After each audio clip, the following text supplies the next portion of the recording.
who had just lost their bass player, and he wondered if I would come play bass. And I said, well, I just finished this band. Sure, I'll do that. When do we rehearse? And he said, no rehearsal. I'll pick you up Friday. And so I did. And I went on the road with this. There were two guitars. So I was playing bass, and then there was this George Burry, the drummer, and he had a band. He had PA systems. So all I had to do was lug along an amplifier. And he was doing lounges, and he had a very clear idea how to market them. He was making $400 to $500 a night. And the first night I went out on the road with him, I pocketed $100. And the very next night it was, I think, $90. And the very next weekend after that, I pocketed another $200. And on it went for weekend after weekend. Wow. I made more money in one gig than I did in 3 years playing with the rock band. Little bells are going off in my head at this point. It's just a clear idea that this guy, George Burry, who had a painting and contracting business, he was his businessman. Yep. He knew that everything he did had to pay. And he didn't go into nightclubs to show his art. Yes. He went in to buy the entertainment which was required, which in those days was dance music. And he wasn't pretending to be anything other than a drummer having a happy time. He got his kind of little solo every now and again in Yellow Bird, which he used to love to sing. It was the thing he loved to do, Yellow Bird. Yellow Bird, high up on the blah, and he'd have a little drum solo in it. And that's as much artistic expression and selfish satisfaction that he took out of it. The rest of it was straight ahead business. And when he went into the office with the manager of the club that night, he got paid. He just knew precisely what had to be done. And so we would split the $400 or $500 every time, and all we did was give him gas money for the use of his van and the gasoline, and voila. And in the two plus years I was playing with him, I made a fortune. It's just like night and day. Yeah, and yet, both were doing music, both were doing entertaining, but it was, like you said, very deliberate, and it was a business, and you're supposed to get paid, and you're supposed to get an income, and your time is of value. I think that's another thing too, and I don't know if that's an artistic issue or if it's a mindset for a lot of people that it's okay to have money. It's okay to make money. It's okay to have it. It's some of the messages we get, about money and having an income seems to be a little over, Well, the sunshine list. They talk about the sunshine list, and I'm like, I want to be on the sunshine list. I wouldn't keep that a secret. I'd be like telling people, post it on Facebook. I would, but it's an unfortunate thing. But we do live in a capitalist state. But you have to remember that capitalism has been and is the only system, and capitalism is only a couple hundred years old yet, the only system that allows people to garner wealth when they're not entitled to it. Right. In other words, Joe Average can make something out of himself. Now, previous to that, if you want to romanticize about any time previous to 1760, you were either peasant or serf, or you were aristocracy. There was very little in between, with the exception of armed forces and the clergy. Right. And that is a fact that you and I live in a state whereby we can amass wealth just by pursuing things that we want to do. That is a really big privilege. When people talk about living the dream, we are living the dream. We are living in the dream. It doesn't get any better than this. It's not going to get any better than this. It is what it is. And if you don't choose to participate, that's your own fault. That's right. Right. And I agree with that. And we can make excuses, or, we can get out there and do it.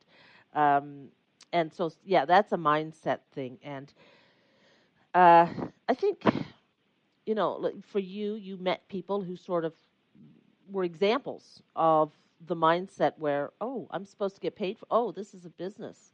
This is something that, I'm supposed to take dollars home and not, do this for years and not get any financial reward. I think we all have those moments where, unless we're raised by business people, and and that's sort of just the way life is, and then we see it as normal.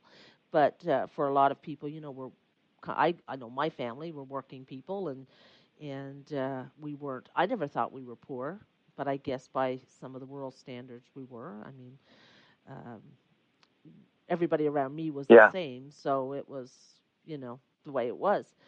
But there are moments when I have said, oh, yeah, I was entitled to having things as anybody, and I don't want a lot of things, but I want money so that I can, go to shows and go buy art.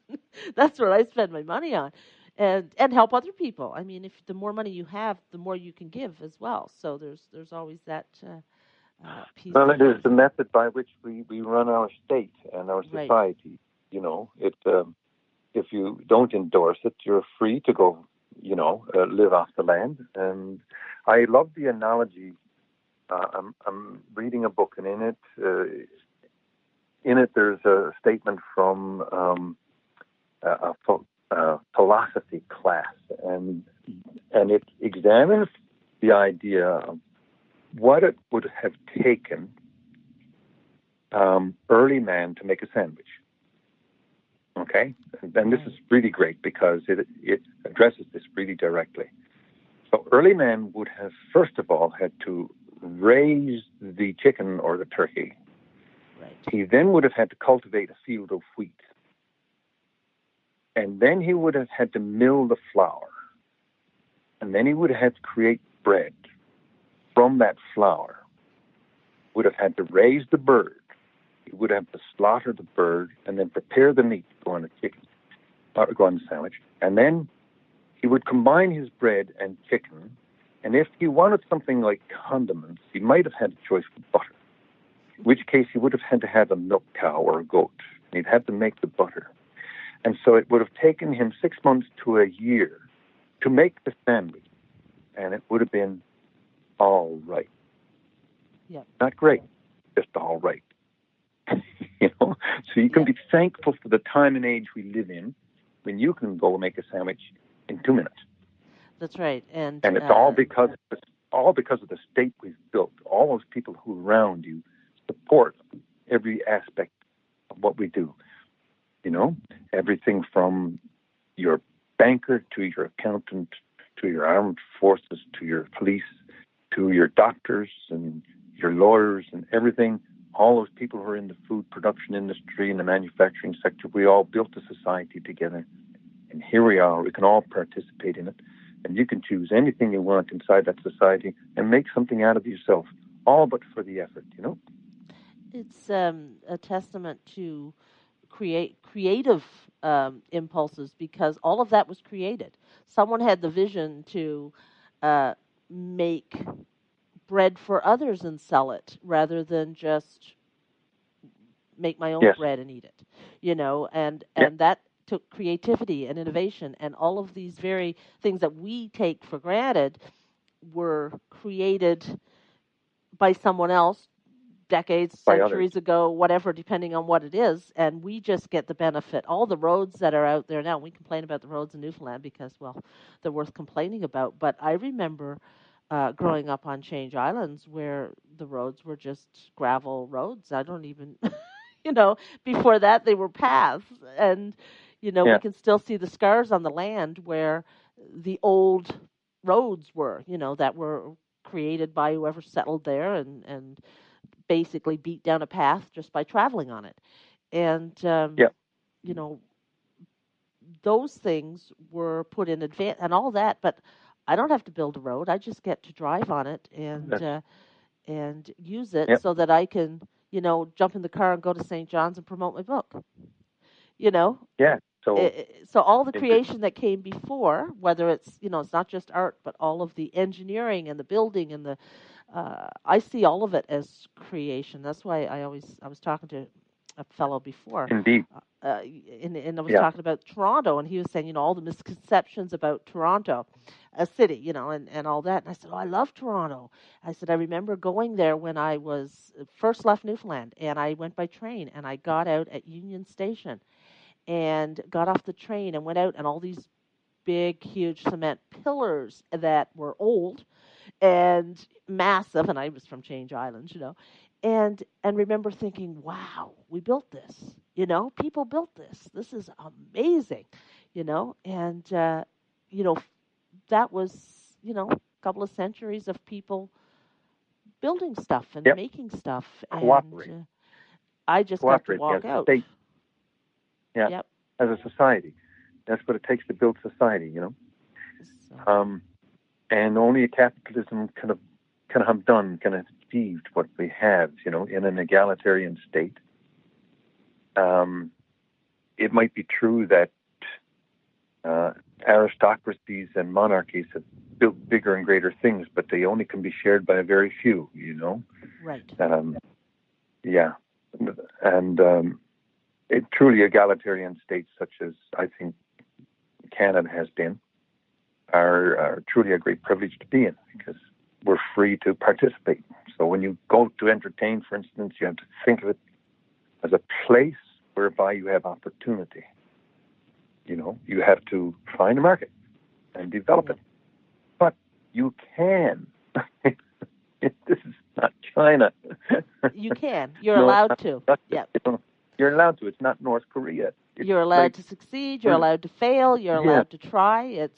I think we take a lot of things for granted, and I see it through the eyes of people who come from other places. I don't travel a lot. I'm not I'm not fortunate that way, but I do, and I have been fortunate enough to meet people who have come from other places, and I love spending time with them because their view of how we live, and some of them come from places that are third world countries, and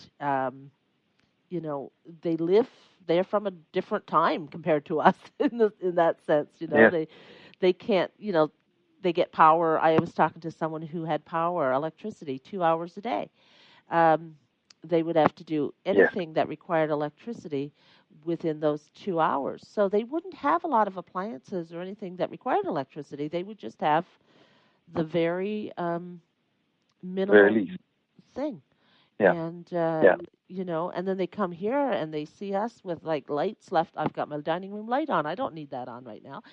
And they just can't believe that it's always on and so convenient, and there's water running and there's a shower, and what they are happy with and pleased with and grateful for, I know people complain about it.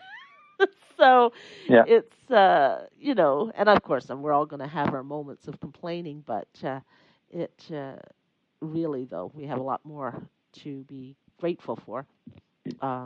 Indeed, we do, yes. About. Yeah. I mean, the poorest of us,